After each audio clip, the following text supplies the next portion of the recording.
como de praxe, né? A gente inicia a nossa reunião às 6 horas e hoje cabe ao GCE, que é o residente da nossa área, apresentar o trabalho científico e depois nós vamos discutir um caso, tá? Hoje a gente tem aqui a doutora Raquel, o doutor Márcio Clarence, o doutor Humberto, né? Dentre outros, o Surjan. Então, nós vamos discutir primeiro o artigo científico e depois nós vamos discutir um caso. GSE, fica à vontade para apresentar. Bom dia a todos. Meu nome é Gessé Clementino, eu sou estagiário da capacitação em ecoendoscopia do Hospital 9 de Julho. E dando início à nossa reunião clínica de hoje, nós trouxemos um artigo para discussão, cujo título os senhores podem ver aí no slide, é Aspiração por agulha fina ecoguiada com contraste versus aspiração por agulha fina guiada por ecoendoscopia convencional em lesões pancreáticas sólidas, né? Foi um ensaio clínico randomizado de centro único. Esse estudo ele foi publicado agora na edição desse mês da Endoscopy. O objetivo do trabalho foi comparar a aspiração por agulha fina guiada por ecoendoscopia com contraste harmônico e a aspiração por agulha fina guiada por ecoendoscopia convencional no rendimento diagnóstico de lesões pancreáticas sólidas.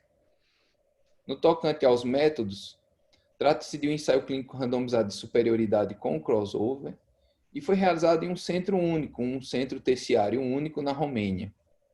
Envolveu pacientes entre 18 e 90 anos de idade, portadores de lesões pancreáticas sólidas, diagnosticados por tomografia computadorizada, com indicação de aspiração por agulha fina por ecoendoscopia para o diagnóstico dessas lesões. Esses pacientes eles foram randomizados entre janeiro de 2017 e outubro de 2019 em dois grupos. O primeiro grupo ele foi submetido a FNA com 2 passes, né, e 10 movimentos de vai e vem em cada passe, ou seja, em cada punção. Nesse primeiro grupo, a primeira punção, o primeiro passe, era realizado com o auxílio de ecoendoscopia com contraste. Já no segundo grupo, a FNA era feita da mesma maneira, só que o primeiro passe, a primeira punção, era invertida, era feita com o auxílio da ecoendoscopia convencional, sem o contraste. A randomização do estudo ela foi feita de 1 para 1, realizada por um estatístico cegado, com auxílio de um programa de computador, e também houve o mascaramento dos patologistas envolvidos no estudo. Então, foram 2 patologistas que analisaram todas as amostras, e eles também foram cegados quanto ao método realizado para a aquisição das amostras. Analisando o fluxograma do estudo, né, foram 162 pacientes elegíveis, foram excluídos 12, seja por estenose duodenal ou por estente biliar metálico, que eram fatores de exclusão do estudo. Restaram 150 pacientes para randomização. O cálculo do tamanho amostral do estudo foi 122. Eles ainda ficaram com 150.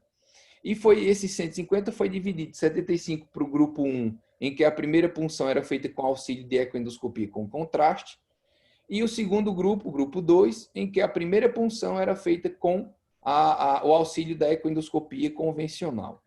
No segmento foram perdidos 2 pacientes, restaram 148 pacientes para a análise final. E com relação às intervenções, a FNA guiada por ecoendoscopia convencional foi feita com agulha de 22 gauges, a técnica de Fanny, ou seja, em leque, né, o slow pull, retirada lenta, sob aspiração seca. Já a técnica guiada por ecoendoscopia com contraste, como é que ela era realizada? Durante a ecoendoscopia, havia injeção de contraste endovenoso, 2,4 ml do contraste harmônico Sonovil, e durante esse procedimento era realizado a punção, né, a aspiração por agulha fina, a FNA, na mesma técnica da condição seguinte, da condição anterior com a ecoendoscopia convencional. Só que essa punção ela era realizada cerca de 45 segundos após a injeção do contraste, já no fim da fase venosa, já na lavagem do contraste, já quase no washout. E a região da lesão puncionada era a última região captante de contraste. Aqui nas imagens nós podemos ver alguns exemplos de aplicação do contraste harmônico, do Sonovul. Na esquerda nós temos a imagem de uma lesão hipocaptante, né? Trata-se de um adenocarcinoma. E na imagem da direita nós temos uma imagem de uma lesão hipercaptante de contraste. Trata-se de uma metástase de uma neoplasia renal. Se houvesse falha na punção ou a amostra tecidual macroscópica fosse menor do que 4 milímetros, era realizado um terceiro passe, né, uma terceira punção com FNA convencional. Se a histologia fosse negativa em uma lesão com características que apontassem malignidade ou a histologia fosse inconclusiva, uma nova ecoendoscopia com FNA era programada para um mês após o exame inicial. Essas novas punções elas não eram contabilizadas para a estatística do estudo, a análise dos dois grupos. Elas só eram contadas para o diagnóstico final das lesões. No tocante aos resultados, na demografia, chama a atenção que as lesões eram mais predominantes em homens, né, no sexo masculino, e quando se considerava as idades de acometimento, os homens eles eram acometidos numa idade mais jovem, a média de idade de 62 anos e as mulheres 67 anos, com diferença significante entre os dois grupos. Com relação à localização do tumor, era predominantemente localizados, as lesões eram predominantemente localizadas na cabeça, processo sinal de istmo, né, quase 70% dos casos, e a média do tamanho do tumor era de 3 centímetros. O diagnóstico final, né, que era utilizado para base de cálculo do rendimento diagnóstico dos métodos estudados no trabalho, né, para calcular sensibilidade, especificidade, valor preditivo positivo, negativo e a acurácia dos métodos, né, esse diagnóstico final ele foi dado pela análise histológica da FNA, da peça cirúrgica nos casos que foram operados, e também no segmento de 12 meses desses pacientes com exames de imagem, naqueles casos em que a FNA era negativa. E com relação ao diagnóstico final, a maior parte das lesões, das massas, né, eram adenocarcinomas, quase 70% dos casos. Com relação ao desfecho primário, que analisou o rendimento diagnóstico dos métodos, nós podemos observar que a FNA guiada por ecoendoscopia com contraste diagnosticou 3 lesões a mais do que a FNA guiada por ecoendoscopia convencional. Mas essa diferença ela não é estatisticamente significante entre os dois grupos. Com relação ao valor preditivo negativo, os dois métodos têm um baixo valor preditivo negativo. Quando o método ele é negativo, ele tem uma chance de acertar de cerca de 50%, segundo o resultado do trabalho. Com relação à sensibilidade e acurácia, foi semelhante entre os dois grupos, não houve diferença significante, com uma leve vantagem da FNA guiada com ecoendoscopia e contraste. Ele também analisou o rendimento por subgrupos do desfecho primário. Analisando as lesões menores ou iguais a 20 milímetros, consideradas lesões pequenas, os resultados do estudo foram similares. Considerando os pacientes que tinham sinais de pancreatite crônica, ou seja, da amostra deles, né, dos pacientes que foram analisados, 34 tinham sinais de pancreatite crônica. Vale salientar que, na literatura, uma das principais aplicações que a literatura aponta para o contraste harmônico é justamente os pacientes que têm sinais de pancreatite crônica no estudo, porque ela facilita, nesses doentes, a identificação das lesões em meio ao parênquima pancreático alterado. Mas, considerando só a população de pacientes que tinham sinais de pancreatite crônica, também não houve diferença estatisticamente significante no rendimento da FNA auxiliada pela ecoendoscopia com contraste do que a FNA auxiliada pela ecoendoscopia, apesar de que houve uma leve superioridade do método auxiliado por contraste. Já nos desfechos secundários, eles procuraram avaliar alguns fatores que poderiam alterar a concordância dos métodos com o diagnóstico final. Então, nós podemos ver aqui nesse gráfico que tanto a FNA com auxílio da ecoendoscopia e contraste, como a FNA com auxílio apenas da ecoendoscopia convencional, eles estão aqui praticamente dentro do mesmo intervalo de confiança, né? E não há diferença estatística entre os dois métodos. Independentemente dos fatores que eles consideraram, esses fatores não alteram o rendimento do método. Então, independente do paciente ter hipertensão porta, um estente biliar plástico lá localizado na via biliar, uma necrose tumoral, independentemente da localização do tumor ou da presença de sinais de pancreatite crônica, o resultado do rendimento diagnóstico dos métodos e a comparação entre eles é praticamente a mesma. Como desfecho secundário, eles também procuraram analisar se o tipo de captação de contraste na ecoendoscopia alterava o rendimento da punção por agulha fina, da FNA. E eles viram que o resultado é semelhante.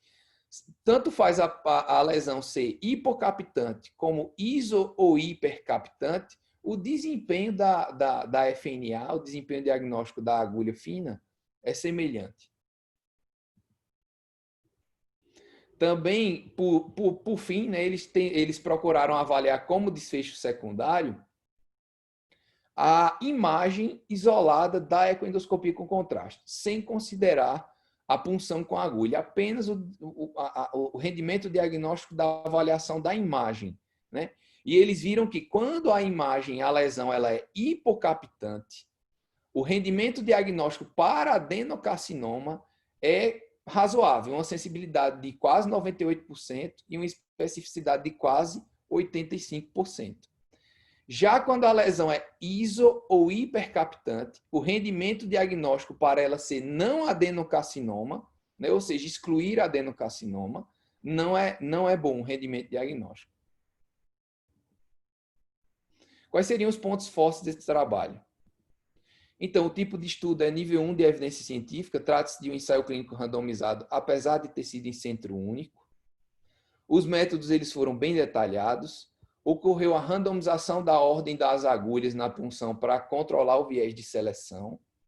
Houve mascaramento dos patologistas. Infelizmente, o mascaramento dos ecoendoscopistas e dos pacientes não foi possível. Sem conflitos de interesses. E também o estudo ele permitiu concluir a falta de utilidade do uso rotineiro do contraste, né? Independentemente do tamanho do tumor, da localização do tumor, da presença de necrose ou de circulação colateral, de hipertensão porta. Com relação aos pontos fracos, houve a ausência de um patologista ou de um técnico de patologia na sala, né? A avaliação rápida. Contudo, os autores dizem que esse impacto ele foi minimizado porque o ecoendoscopista ele é treinado para avaliar a amostra macroscópica que ele está coletando. Foi realizada apenas uma punção com cada técnica no mesmo paciente, então eles falam que se tivesse tido mais punções, certamente a acurácia diagnóstica tinha sido maior. Os autores colocam como ponto negativo, como limitação do trabalho, o fato deles terem usado apenas a análise histológica, a microhistologia, né, na análise do material. Eles dizem que se tivesse associado com citologia, provavelmente a acurácia diagnóstica teria sido melhor. Eles usaram apenas a histologia. E, por fim, pela literatura, né, a FNA guiada por ecoendoscopia com contraste, ela pode facilitar a identificação das lesões sólidas nos pacientes com sinais de pancreatite crônica. Como eu falei anteriormente, é a principal aplicabilidade segundo a literatura. No entanto, no presente estudo, a comparação entre os dois métodos não foi significante. E eles apontam que talvez um estudo com uma amostra maior possa analisar melhor a aplicabilidade do método nesses pacientes especificamente com sinais de pancreatite crônica. Obrigado. Bom dia. Realmente, obrigado pelo trabalho. Acho que é um trabalho que é importante a gente ter noção. Realmente, o uso de contraste e o uso de elastografia são duas técnicas endoscópicas que podem ser usadas, principalmente para detectar esses tipos de lesões, mas a gente tem que ser bem clara em relação a isso, né? Num país como o nosso, que é o Brasil, que é um país que a gente precisa produzir efetividade sem muitas técnicas que são utilizadas e que demandam muito dinheiro, né? Na verdade, o contraste não é barato aqui no Brasil, bem como você ter equipamentos que fazem elastografia, mas são técnicas que são muito comentadas, principalmente em congressos, para a gente publicar e tudo mais. Realmente, os resultados que mostram esse trabalho, eu não conhecia esse trabalho, mas esse trabalho mostra exatamente aquilo que eu já imaginava, né? Não muda absolutamente nada em relação à realização da punção aspirativa com agulha fina. O que me chama a atenção, e eu acho que esse é o grande ponto, né?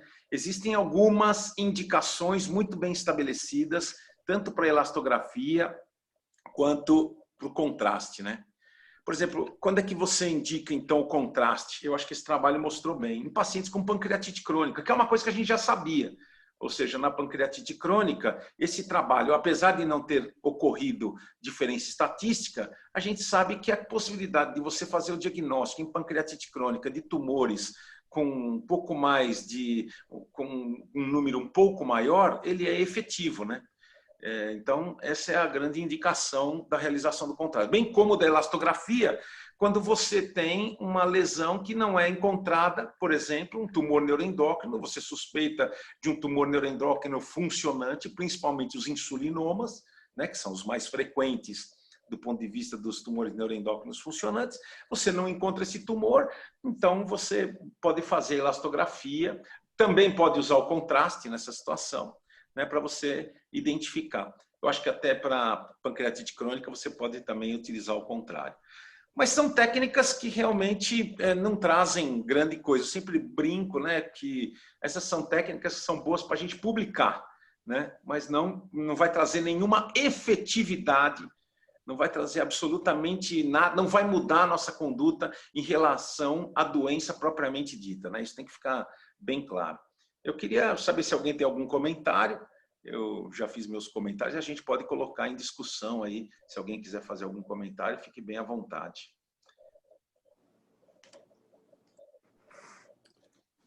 Celso, bom dia, Marcos Bom Clarice. dia, Marcos. Bom dia a todos. Essa é uma técnica que nós não temos vivência, né? Utilização de contraste. Mas é interessante lembrar, assim como a elastografia, que é uma arma a mais que nós temos, né? Talvez naqueles casos em que na primeira vez você não conseguiu dar o diagnóstico e você vai repetir, né? Você usa essa arma para melhor contornar a lesão. Talvez naqueles casos em que o tumor é abaixo de 2, próximo de 10 milímetros, né? Pode ajudar, né?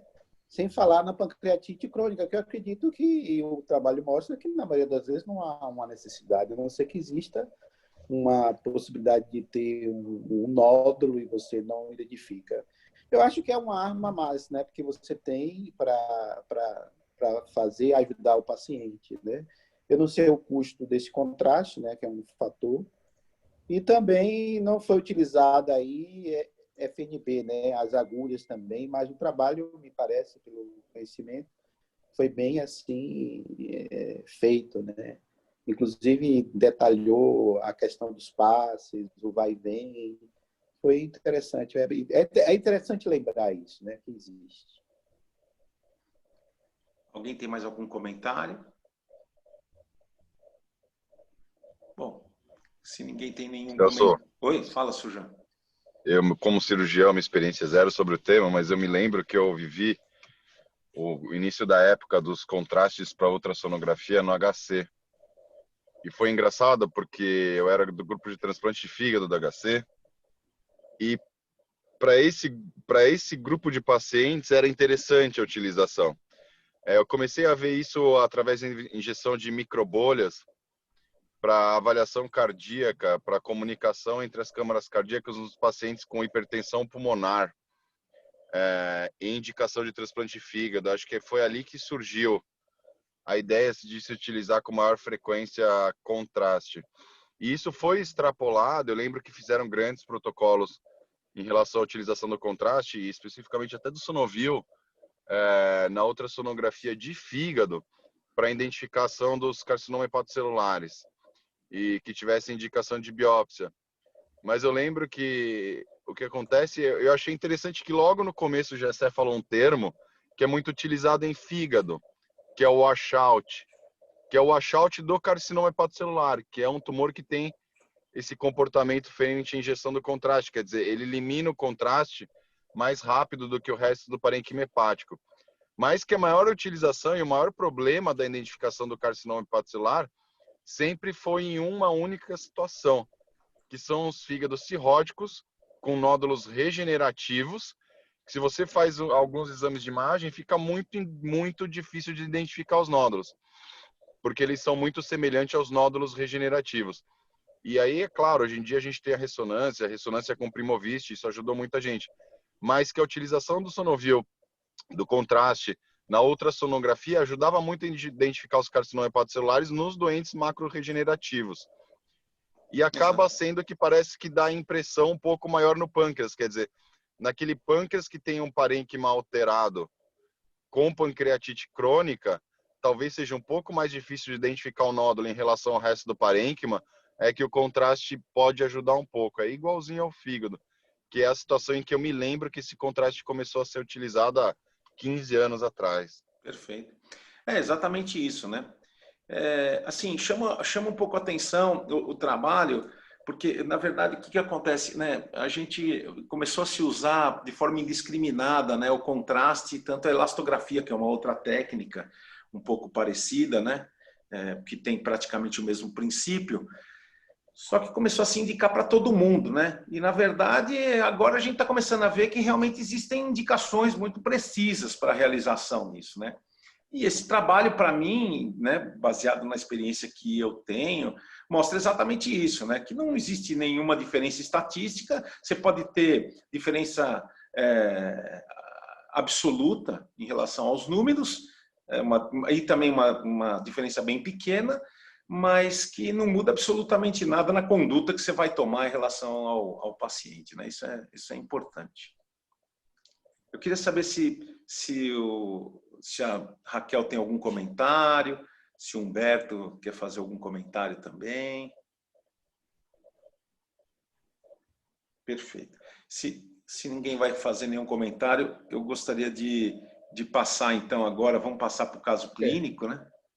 Chefe, só em relação ao comentário do Dr. Marco Clarence, interessante que na discussão do artigo, os autores falam que eles esperavam que o resultado da FNA com contraste harmônico ficasse semelhante ao da FNB.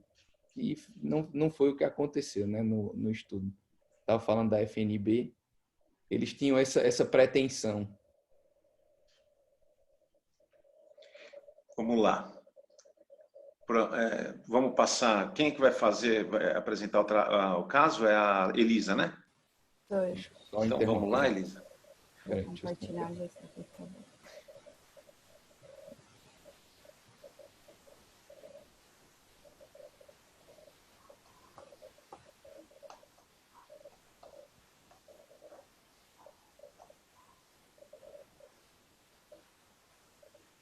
Podemos?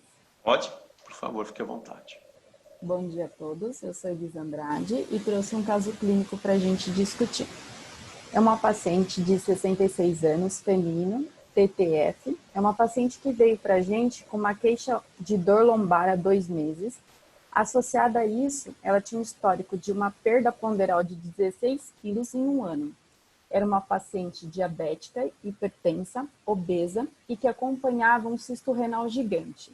Ela era ex-tabagista, negava etilismo e de antecedente cirúrgico, ela tinha uma colicistectomia prévia. De antecedente familiar importante, ela tinha um pai que faleceu com uma neoplasia de pulmão aos 50 anos e uma mãe que faleceu por neoplasia de pâncreas aos 70 anos. Ela deu entrada para a gente em bom estado geral. Importante, ela estava anictérica, tinha um abdômen globoso, flácido e indolor. Ela veio para realizar essa endoscopia com uma ressonância prévia, na qual viu uma área mal delimitada na porção pancreática entre a cabeça e o colo pancreático, que mostrava uma interrupção abrupta do calibre do ducto pancreático principal. Isso levava uma dilatação amoltante. Via que essa lesão ela tinha um contato com a veia mesentérica superior, porém era menor do que 180 graus. No fígado, foi identificado pelo menos 5 formações nodulares esparsas, hipervascularizadas, que interrogou uma infiltração secundária. Também foram vistos cistos renais bilaterais, sendo que o maior deles tinha 11 centímetros por 9,7 e era localizado em rim direito. Essas daqui são as imagens. Aqui a gente vê a via biliar, o cisto renal gigante, o pâncreas. Tem uma imagem que é melhor aqui. Esse vídeo, que depois se o Dr. Celso quiser discutir, que a gente vê o pâncreas dela. Vou voltar um pouquinho.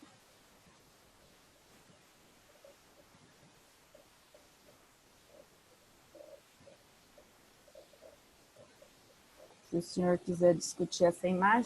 Pode voltar mais um pouquinho. Né? Tem que pausar aqui para a gente ver. Pode voltar mais um pouquinho, mais. Aí, ó. Tem que pausar, peraí. É que você tem...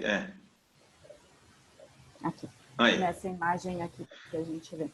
Então, aí, né, vocês estão vendo o ducto pancreático principal bem dilatado, né, com dilatação dos ductos secundários. A porção cefálica da cabeça do pâncreas, ela está totalmente disforme, né, vocês podem notar. Aqui a gente também consegue. Então, isso aí é muito importante, a gente mostrar essa imagem, porque a gente vê também uma atrofia do parênquima, né? A imagem da direita mostra uma atrofia importante do parênquima pancreático. Então, isso aqui que vocês estão vendo realmente é uma coisa que acontece. Muita gente, isso tem que ficar claro, quando as pessoas veem esse ducto pancreático desse jeito, com essa dilatação de ductos secundários, as pessoas já imaginam que isso aí possa se tratar de um IPMN mesmo, né? Ou seja, um IPMN com uma degeneração cefálica. E a gente tem que ver que o aspecto de imagem dessas dilatações secundárias não são de IPMN. Elas são mais de pancreatite crônica do que qualquer coisa. Essas são as imagens. Depois a gente vai ver o que a gente vai encontrar aí. Mas essas são as imagens. Eu queria saber se alguém tem algum comentário, se o Surjan tem algum comentário em relação a essa ressonância, o próprio Marcos Clarencio. Se alguém tiver algum comentário, qualquer um da plateia, por favor, fica bem à vontade. Celso, eu vou te falar o que eu estou pensando agora. Claro. Esse é o intuito. Antecedente familiar, fator de risco, perda de peso, stop abrupto do Wirsum, dilatação ajusante. É a história absolutamente compatível com adenocarcinoma de pâncreas, mas vocês vão conseguir arranjar alguma outra coisa. Não, na verdade é o manejo desse paciente. É o manejo disso que a gente vai discutir aqui. Eu acho que não tem muita dúvida, né? Acho que não tem muita dúvida que se trata de um adenocarcinoma, né? Mas nós vamos discutir aqui, exatamente esse é o intuito da gente ter trazido o caso, exatamente como a gente vai conduzir esse caso, mas eu não tenho muita dúvida mesmo, né? Não tenho muita dúvida. Aliás, ninguém tinha muita dúvida quando ela chegou com essa história. Vamos lá. O mais importante é que ela chegou anictérica, né, essa paciente? Totalmente anictérica, tá? Isso totalmente é importante. Anictérica. Então, ela realizou... Oi, fica à vontade, quem quiser falar. Não, Celso, eu acho que a gente deve sempre lembrar, você lembrou do diagnóstico diferencial IPMN, né, pancreatite crônica, e obstrução, né? Uma obstrução me parece que pode dar um quadro aí de dilatação e fazer parte do diagnóstico diferencial. E a obstrução é suspeita de adeno, ok? Perfeito, é isso mesmo. Vamos então, lá. essa paciente veio para a gente para realizar essa ecoendoscopia, na qual a gente viu na cabeça do pâncreas uma área hipoecóica heterogênea de limites imprecisos, que media 3,2 por 2,1 centímetro, englobava o ducto pancreático principal e isso levava uma dilatação. Esse ducto, como a gente já tinha visto na ressonância, ele era tortuoso e essa lesão acometia o colédoco distal e levava a uma dilatação do colédoco. A gente viu pela ecoendoscopia que a lesão invadia estruturas vasculares, então ela acometia a confluência espleno-mesentérica, a veia porta e a mesentérica superior e externa.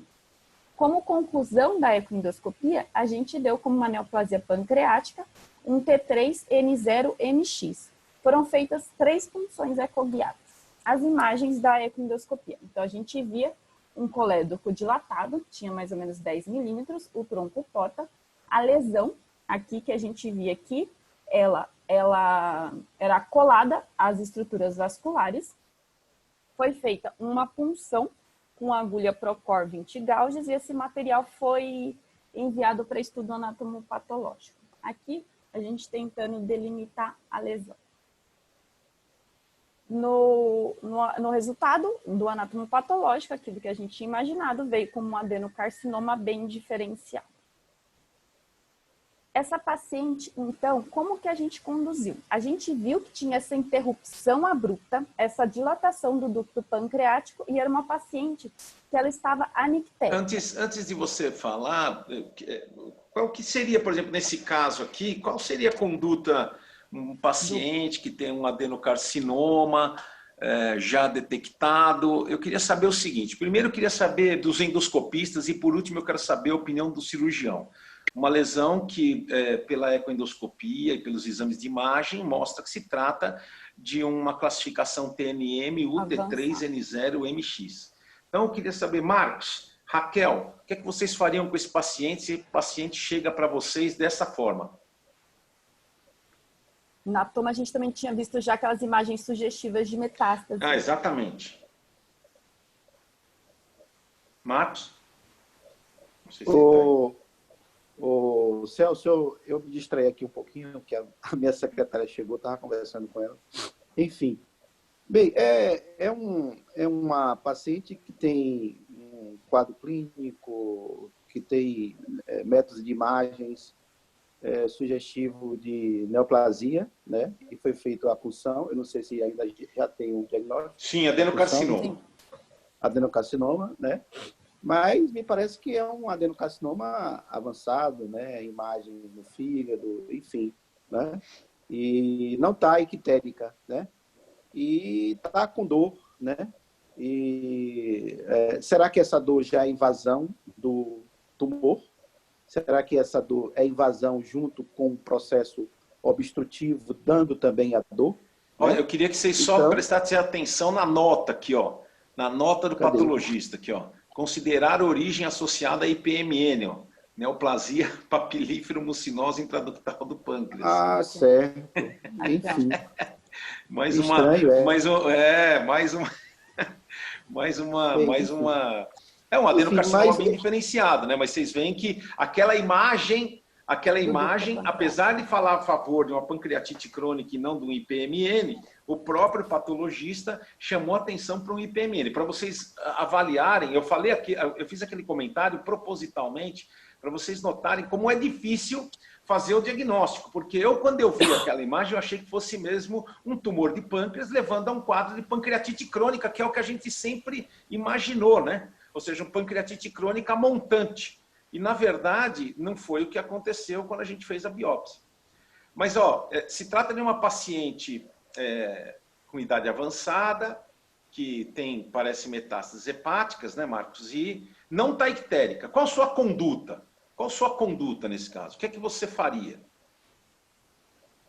Bem, gostaria que tivesse um oncologista do nosso lado para ver se ele iria oferecer alguma coisa para a paciente, né?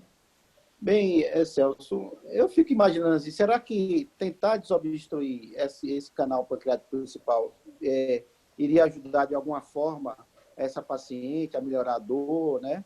Eu tenho essa questão, né? Enfim, eu acho que é um quadro avançado de doença maligna, enfim. Raquel, você tem algum comentário para fazer? Então, nessa situação, eu não acredito que desobstruir o canal pancreático vai trazer benefício. Eu acho que a participação do oncologista para eventualmente fazer algum tratamento para melhorar a sobrevida, porque eu acho que tratamento cirúrgico... Desculpem, eu estou correndo aqui. Não, sem problema. Não estou com Covid, não. Então, acho que... Então, eu acho que a avaliação do oncologista, concordo com o colega, é o que nós fazemos aqui, para ver se há algum tratamento complementar antes de pensar em qualquer outra coisa. Como não tem comprometimento da via biliar nesse momento, eu não tenho manejo endoscópico. Pela ecoendoscopia ela não passou, mas pela ecoendoscopia a gente tinha um colédoco bem angustiado, completamente dilatado. Acho que você até comentou isso. Isso é importante. Olha, a gente viu um colega Oi? oncologista que recomenda que a gente faça a desobstrução da via biliar, mesmo não tendo icterícia, preventivamente. Então, é comum, volta e meia, nós vamos lá, colocamos uma prótese, mesmo não tendo alteração colestática no momento, porque ele vai ter daqui a pouco. Uhum. Da qual eu concordo completamente. Celso, exatamente isso que eu... Essa observação foi interessante, em particular, a possibilidade de usar quimioterápico que tem uma expressão biliar e colocar prótese, né? Preferencialmente de prótese metálica. Veja se eu estou certo. A ecoendoscopia deu mais detalhes de invasão vascular do que a ressonância, não foi verdade? Sim. Foi sim. A ecoendoscopia então, veja, né, isso é um ponto positivo a mais, é um AP a mais da ecoendoscopia. Em alguns casos, dá mais detalhes da invasão vascular, né? Isso é um ponto importante e que chama a atenção para o estadiamento desse tipo de tumor, né? Tumor do pâncreas, né? Lembrar que a ecoendoscopia pode dar um detalhe a mais, né? Por que não pedir? Em particular, nos casos em que tenha dúvida ou envolvimento vascular. Perfeito. Humberto, você quer fazer algum comentário? Sabia que o Humberto não ia ficar sem fazer um comentário. Bom dia a todos. É um comentário breve, quer dizer, esse é o tipo de paciente que não é a grande maioria, na minha experiência, né? O paciente ainda anictérico, com possibilidade de uma drenagem possivelmente mais fácil tecnicamente, sem aquelas icterícias esverdeadas praticamente que o paciente chega, em fase adiantada de obstrução da via biliar, muitas vezes por falta de acesso, ou muitas vezes por conduta expectante de quem está conduzindo o oncologista. Eu não sei na experiência de vocês, mas muitas vezes o oncologista me manda o paciente um pouco para frente já. Ele tentou fazer a quimioterapia, e aí quando o doente faz a obstrução realmente importante, é que envia para a gente fazer a drenagem.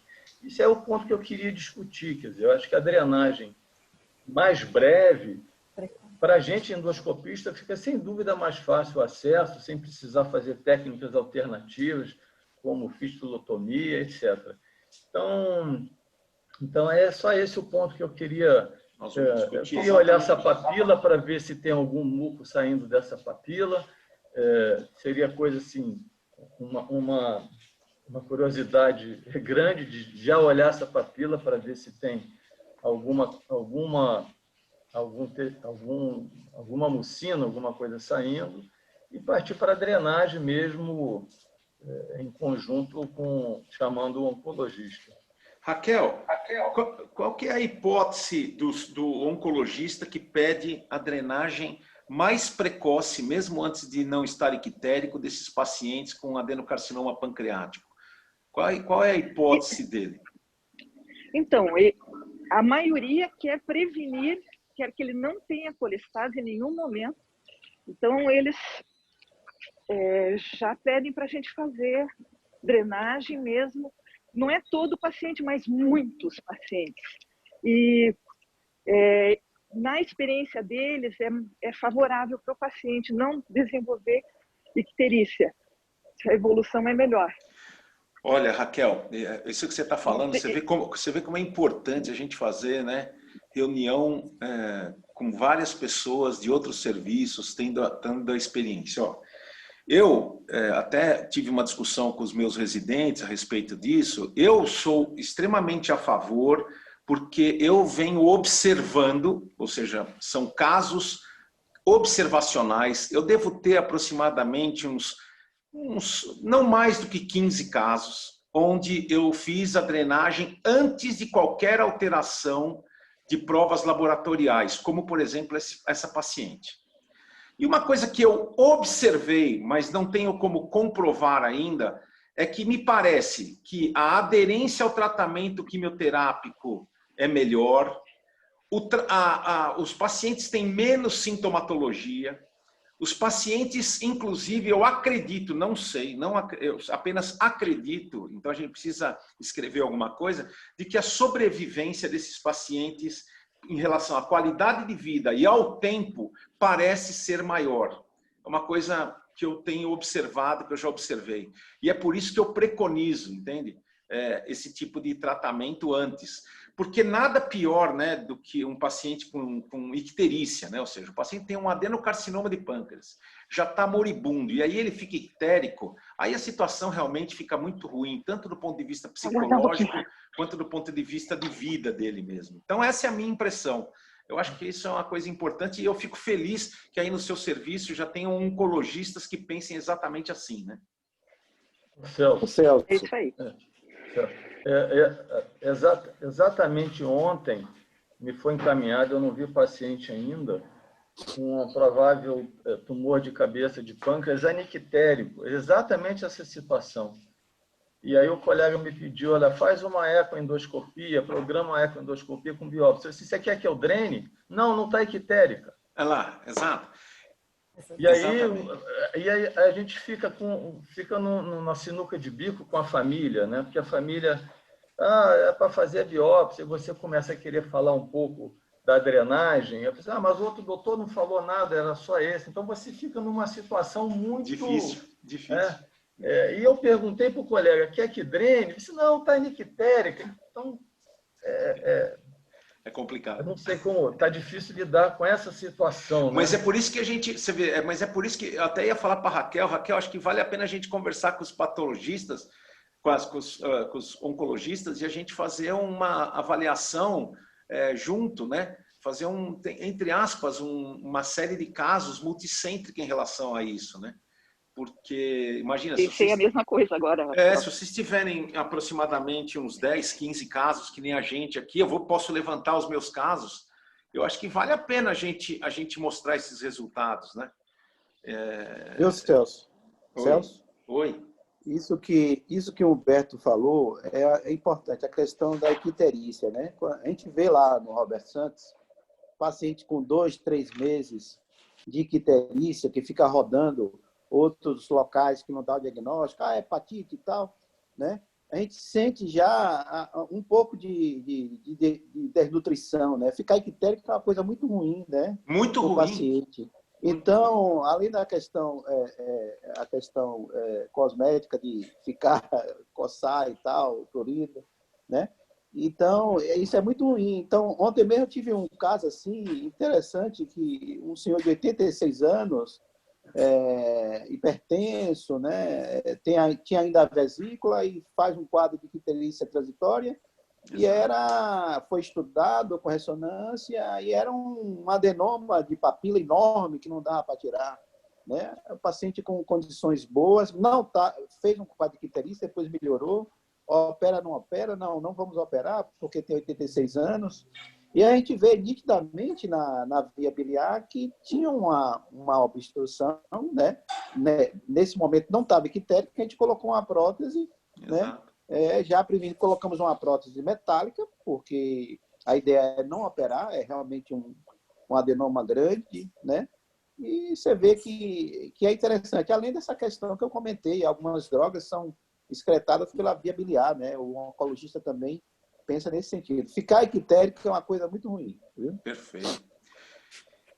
Surjan, eu queria ouvir os seus comentários. Acho que depois de você ouvir os endoscopistas falando, acho que agora você pode dar uma pincelada, né?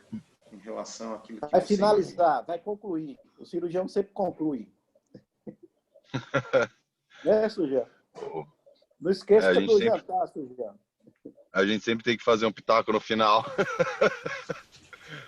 Gente, acho que isso vem acontecendo Essa é uma discussão muito interessante que a gente não teria alguns anos atrás.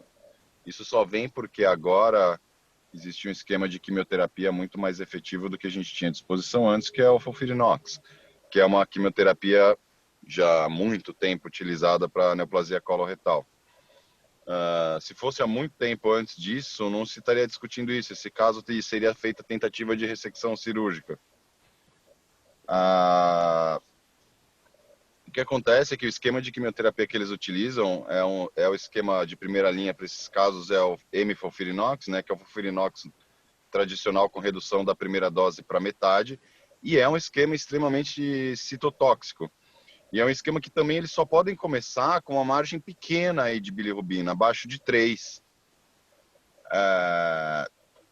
Então esse paciente, na minha opinião, é um paciente obviamente não cirúrgico, já é um T3, já é um paciente que tem relação com os vasos, é um paciente, eu não vi ainda um último fator que seria além da possibilidade de metástases hepáticas, isso tem que ser muito bem avaliado, se realmente essas lesões secundárias. Eu estou falando só em termos de condição clínica desse paciente. Talvez fazer um PET, talvez fazer uma ressonância com Primovist, e dependendo da situação, às vezes até se indica a biópsia dessas lesões do fígado aí para confirmar o diagnóstico, mas parece altamente suspeito. É um paciente que não tem indicação cirúrgica, é um T3 de pâncreas, tem que ir para neoadjuvância. A questão toda é que eles vão ainda descer um esquema bastante citotóxico em cima desse paciente. E Celso, eu acho que a sensação que você tem, a observação, não sensação que você tem, em relação ao desempenho dos pacientes, é que se esse paciente em vigência de quimioterapia desenvolve uma complicação como a colestase, fatalmente esse doente vai acabar não realizando esse esquema de quimioterapia dentro de todas as etapas que ele precisa realizar. Exato. Porque o intervalo de tempo deles é a cada 15 dias. Quer dizer, um doente começa a ficar colestático, até avaliar, até ver o que é, até encaminhar para o tratamento, até fazer o procedimento, até drenar a via biliar dele, é muito provável que esse doente perca ciclos de quimioterapia dentro do tratamento que ele deveria realizar. Com relação à dor, eu concordo com o Marcos, assim, ainda mais com o aspecto de imagem, com a nota do Dr. Filadelfo de esse aspecto do ducto potencialmente estar associado ao IPMN, tem que se ver se essa dor desse paciente realmente já não é em direção à infiltração do plexo celíaco.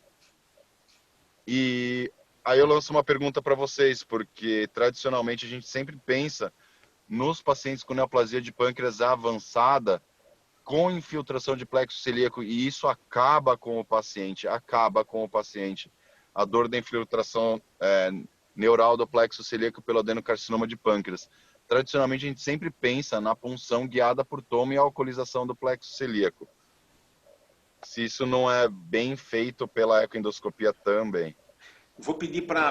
Vou responder na sua pergunta. Antes de responder essa pergunta, vou pedir... Só para a gente vai discutir também tudo depois, Humberto. Deixa ela terminar o caso, aí nós vamos discutir. Aí a gente vai continuar a discussão.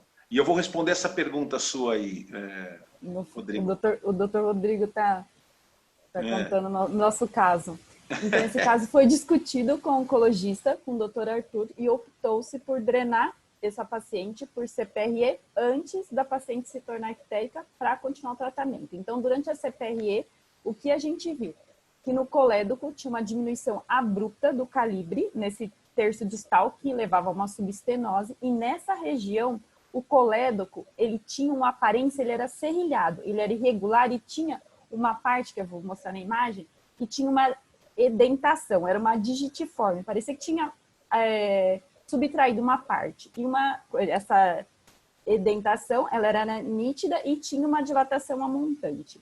Foi passada uma prótese totalmente recoberta para drenar essa via biliar. E como conclusão da CPRE, o que a gente deu? Uma neoplasia pancreática com subestenose do colédoco distal e foi passado essa prótese totalmente recoberta. Essa é a parte que parece que foi subtraída. Então, a gente vê essa estenose e essa irregularidade no colédoco distal. Aqui, durante a CPRE, não tinha saída de mucina, como o Dr. Humberto tinha pedido, o que a gente optou pela passagem da prótese.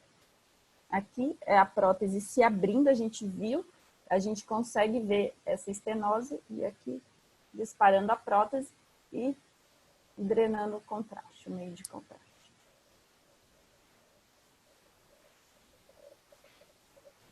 Essa paciente, então, continuou a investigação dela, ela foi submetida a uma tomografia, lembrando que ela tinha uma ressonância. Na tomografia, então, viu esses nódulos hipotenuantes esparsos até 1,5 centímetros no segmento 7 e de 0,9 centímetros no segmento, no segmento 8, podendo estar relacionadas às lesões secundárias. Também tinham linfonodos. Essa lesão, ela foi biopsiada, essa parte da metástase, aqui que a gente vê nesse vídeo da tomografia, essa paciente já tinha sido drenada, a gente vê algumas metástases. Aqui a gente vê a nossa prótese. Deixa eu parar aqui um pouquinho para a gente poder voltar. Aqui a via biliar já drenada. A próxima. Olha que bonita essa imagem.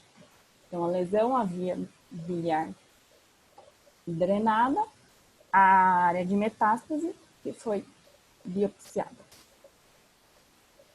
E qual? Oi? Desculpa. A biópsia do nódulo. A biópsia do nódulo, como acho que o Dr. Rodrigo Surjan tinha sugerido, e veio como um adenocarcinoma metastático em parênquima hepático. Aí ele interroga uma provável origem hepatobiliar ou gastrointestinal. Não sei se a doutora Carolina está aqui para discutir, eu tinha conversado com ela em relação a essa imunohistoquímica. Acho que não estava, infelizmente, acho que ela não está. Pode continuar. Então, dos exames laboratoriais, o que chamava atenção é que essa paciente, ela não chegou a ficar ictérica, ela tinha um CA199 estourado de 5.413, um CA de 12. Essa paciente, ela está acompanhando com o oncologista, com o Dr. Arthur, ela recebeu alta já com portocate, com segmento ambulatorial, para fazer a quimioterapia, porque era uma paciente sem indicação cirúrgica, como irressecável. Perfeito. Então, Rodrigo, respondendo a sua pergunta em relação à neurólise do plexo celíaco, ela é totalmente factível pela ecoendoscopia. E o que a gente combinou com o Arthur foi o seguinte: o primeiro tratamento que nós vamos fazer, como ela não está ictérica, como ela não está nada, o tratamento ele vai fazer o tratamento, a neoadjuvância, com FOLFIRINOX.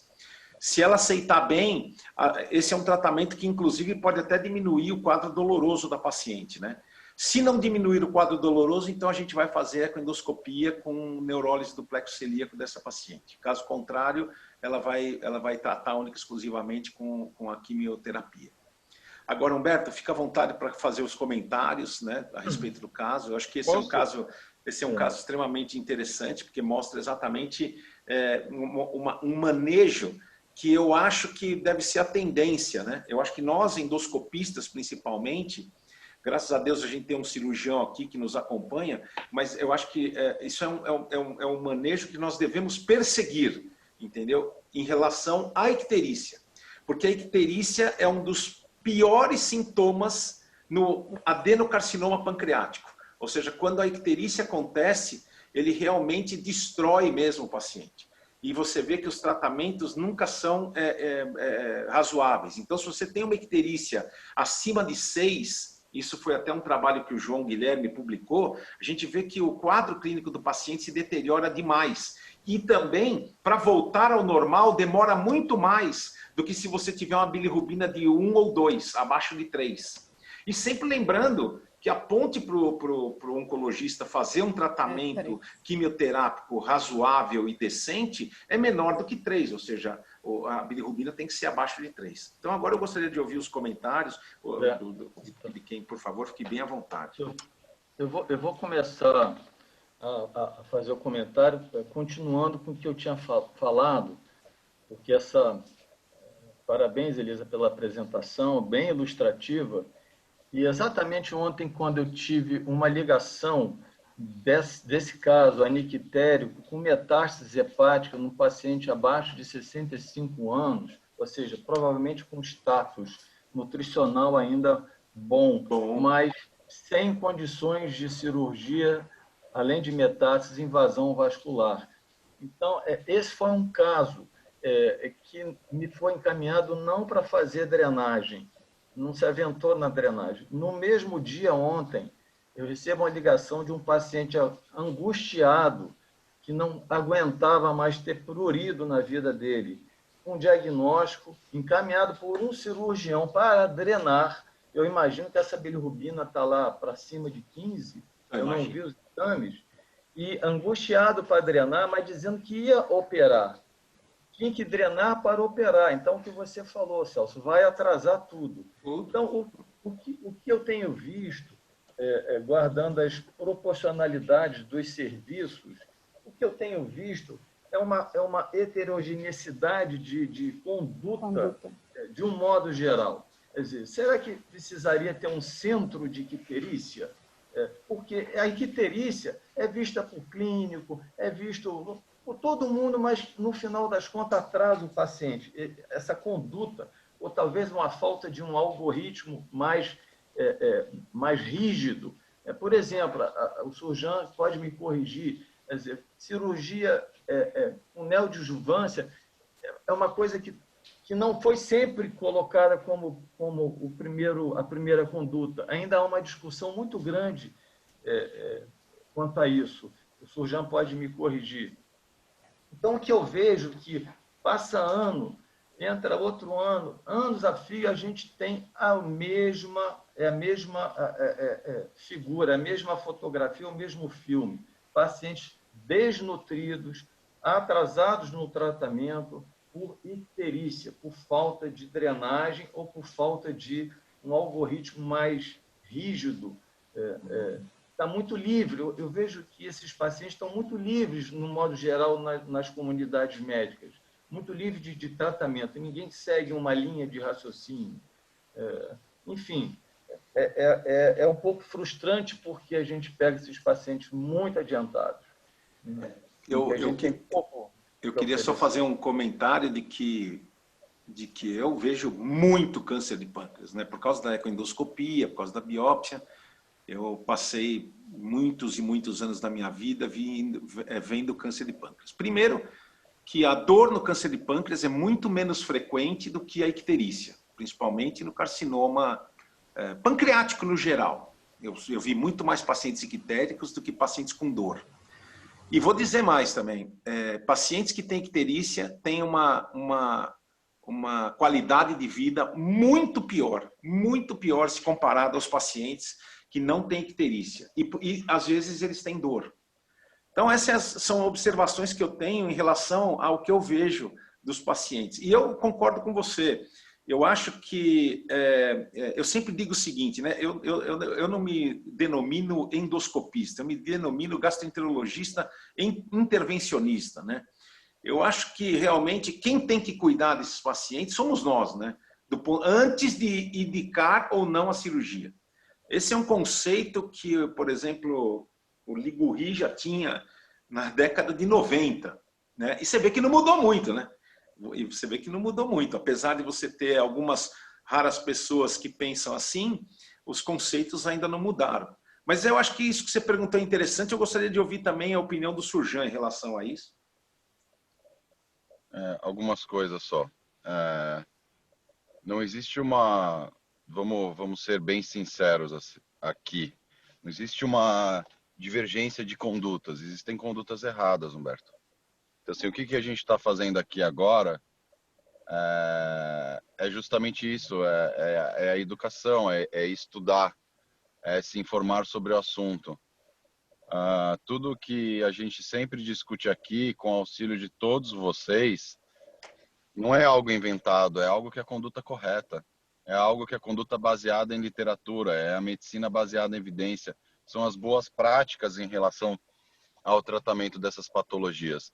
Então, assim, eu faço a meia-culpa dos cirurgiões aqui. Ontem eu estava conversando com uma colega que ajuda um grande cirurgião, super famoso.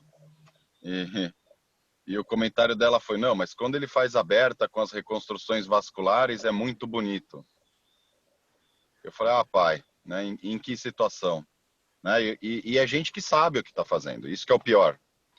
Então, assim, o que está sendo discutido aqui, todas essas condutas, são as condutas corretas, mas eu vou ser sincero com vocês, o que mais me assusta em relação a isso é que isso que a gente discute aqui com certa até naturalidade não é a realidade de formação e de grau de dedicação e de grau de atualização da imensa maioria dos nossos colegas.